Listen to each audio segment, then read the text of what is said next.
Hey, what's going on, guys? Welcome back, and if you're new, welcome to the channel. Today we are going to talk about Winged Hussars, and I'm going to break down all the various things I know about them and share that with you. There will be a timeline in the video. You can click on whatever sections you want to learn about.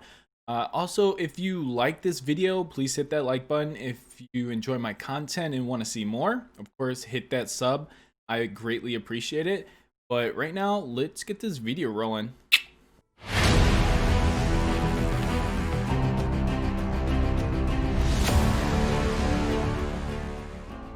Alright guys, first things first, how do we get Winged Hussars? There are two ways that you can get them. First way is in the unit tree using honor. You can go to the cavalry, and then you can see in here at the end you have Winged Hussars on the Cavalier line.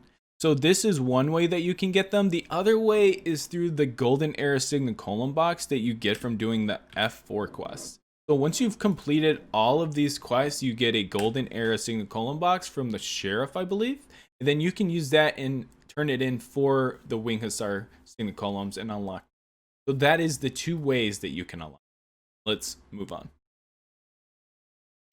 Alright guys, let's do a quick overview of Winged Hussars. So Winged Hussars cost 320 leadership. There are 18 units. And then you use Hussar kits and barbs to replenish them, or bronze. And then the max level is 30. And they are T5 unit. So with that, let's go ahead and move into Doctrines, and we're going to talk about the stats, and then we'll also talk about the Veterancy bonuses and the whole 9 yards. Alright guys, let's jump into the Doctrines I like to use for the Winged Hussars. The first one I'm going to point out is the Rare Lance Doctrine. This increases movement speed by 6%. Movement speed is a multiplier for charges, so if you're going at a faster movement speed, you do more damage per charge, so keep that in mind. Next one I want to point out is the Epic Lance Doctrine, and for this one it increases charge damage by 225, and this is a pretty rare one to get. You'd have to get it from your Path of Wisdom Epic Doctrine selection box. So if you want to get that doctrine, you'd have to get it from here. So once you open it, you can pick what type of doctrine, and as you can see here, it's the Epic Lance. Alright, so the next one that we have is the Rare Piercing Damage Doctrine. This increases piercing damage by 75, which this you can get from a rare doctrine box. You get plenty of those throughout the game, so make sure to grab a few of these. Increasing the damage on Winged Hussars is huge because they actually don't have a ton of damage output, mattering what veterancy you go with. So I went very heavy on damage on most of my doctrines, so you'll notice that. And then I also went with the Assassination Doctrine to help increase killing hero potential. And then I have the Breakthrough Doctrine, which is good at increasing damage to units, so more unit kills. That is all the doctrines I use. If you use a different setup, I'd love to hear about your setup for it and like how you use it and how it works with the veterancy. Feel free to leave a comment. I always appreciate the feedback. All right, let's go ahead and jump into the next thing. Alright guys, let's go into the veterancy bonuses for Winged Hussars. So top line is very offensive, and then bottom line is very defensive and utility. And the reason why I go bottom line is because of this utility right here. It's called Spear Parry, and charges can no longer be interrupted, which this is true to a certain extent.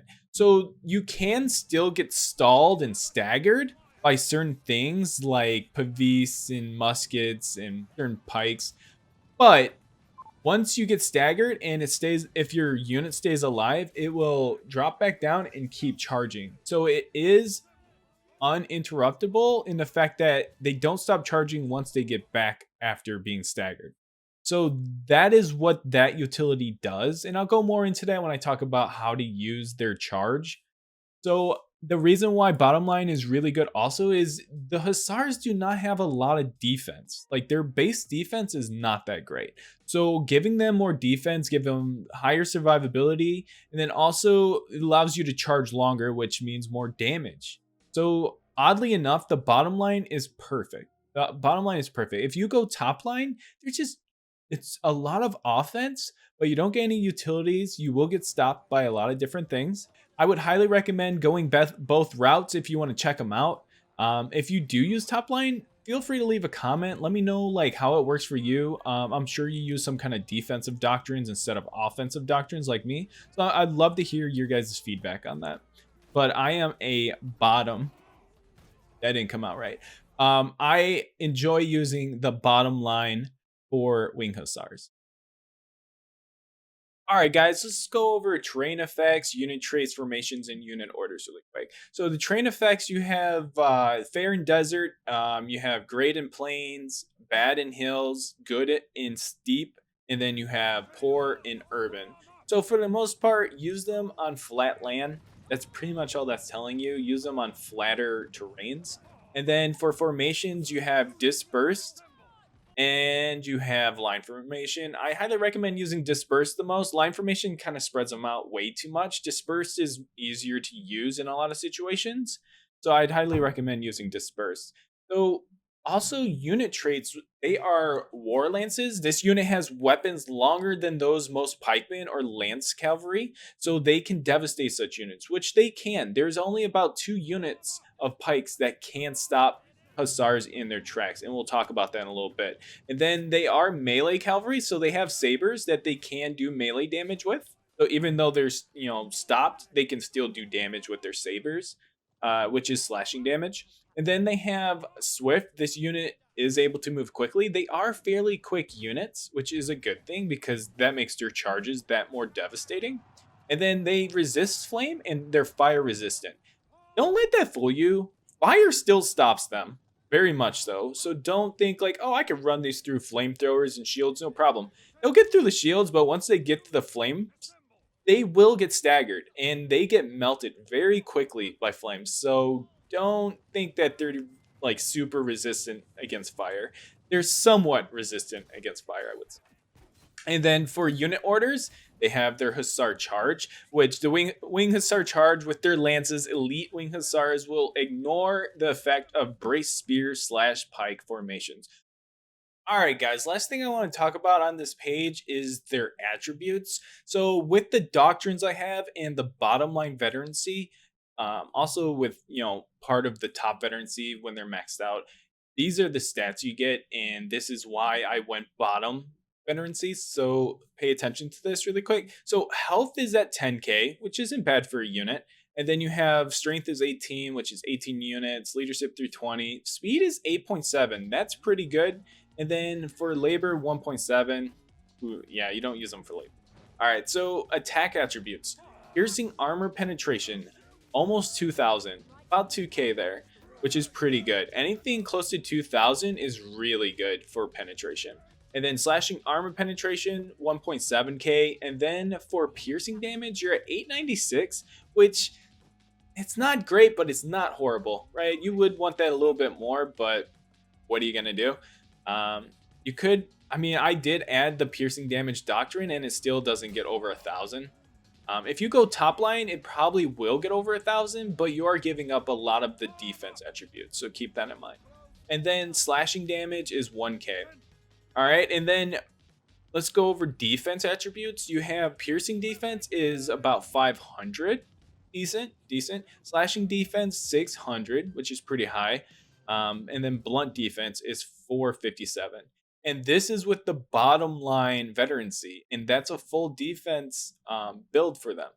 So even with the defense, their defense attributes aren't that crazy. So that's why you got to be very sightful of if you go top line, they are going to be super squishy. Again, just justifying why I went bottom line. All right, guys, now that we're done going all over the unit overview, let's talk about the counters to Hussars. And a lot of people know these already, but for those that don't, I'm going to give you a bit more details on it. So, one of the biggest counters to Cav in general, to all Cav, is Imperial Pikemen. Imperial Pikemen have this ability called Advance, right? And with that Advance, you can take out and stagger any cav. The only way to counter that is if you flank them, which is pretty hard with Hussars because maneuvering with them is very noticeable because they have huge length. People can see a mile away. So that's their number one counter for sure. Besides that, you also have Fortibracios, So if you charge Hussars into Fortebraccios, you are not going to keep your Hussars. The lances on the Hussars are not longer than the pikes on the Fortebraccios. The Fortebraccios have more, so they will die first. Besides that, you do have muskets which can stagger and deal enough DPS to kill the Hussars very easily. Pavis, flamethrowers, falconettis. The only other things I can think of are range units that can counter them also, because maybe the Winged Hussars can't get to them fast enough because of how much DPS is being dealt. So those are the main counters. If you know of other counters that I didn't name, feel free to leave a comment. Things that you've noticed that has happened to you in battles. Like, I'm always interested to hear what you guys think also. So make sure to leave a comment. All right, really quick, let's talk about leveling Hussars. So people are gonna get them level 1, be like, yes, I finally have Hussars, time to start using them. I wouldn't be too quick to do that. Hussars cost a lot. It will put a toll on your bronze, especially as a new player. Even though you have like a couple million, if you do all your F4 quests and whatnot, you need to take it slow.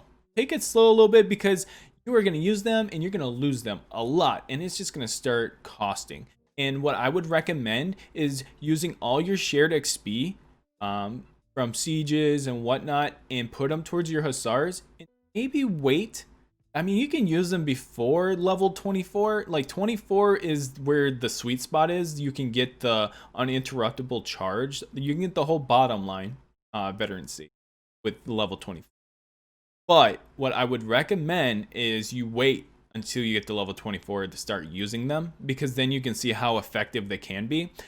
You can use them at lower levels just to, so you can get used to like their pathing, you can get used to their charge a little bit, but you are going to struggle. You are going to struggle a little bit if you're using them at very low levels, and you might get discouraged. So I highly recommend don't jump right into using them. Level them up a bit before you start using them, because you're going to be like, oh, these guys suck. Well, yeah, they suck because they're low level and they need their veterancy to actually be good. And as they level, their stats increase also. So keep that in mind and just be a little patient with them.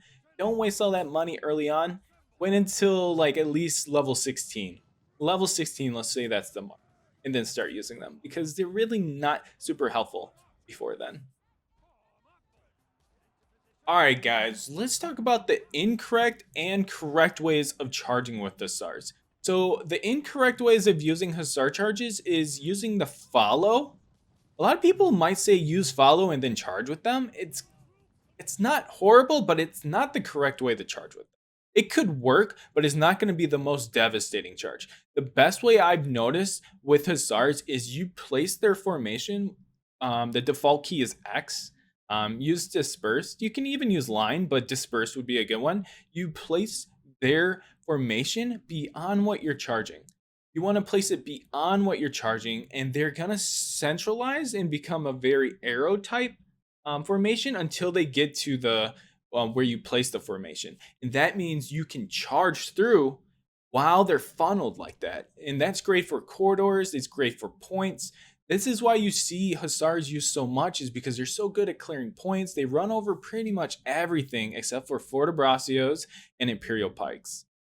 That is my main statement on how to use them in charges. Practice using the formation beyond what you're charging, and you are going to notice a huge difference. Huge difference. Because they are going to funnel, and all this centralized damage is just going to be so devastating. Practice and let me know in the comments what you guys think of that, because that is the best way I've noticed on using formations. If there's other ways that you know of doing really good charges, let me know. I'd love to hear about it in the comments. Alright guys, let's talk about Winged Hussars in Territory Wars and what are some of their main purposes. So they are actually one of the #1 fielding choices for people, because they beat Cav. Winged Hussars beat all Cav, pretty much.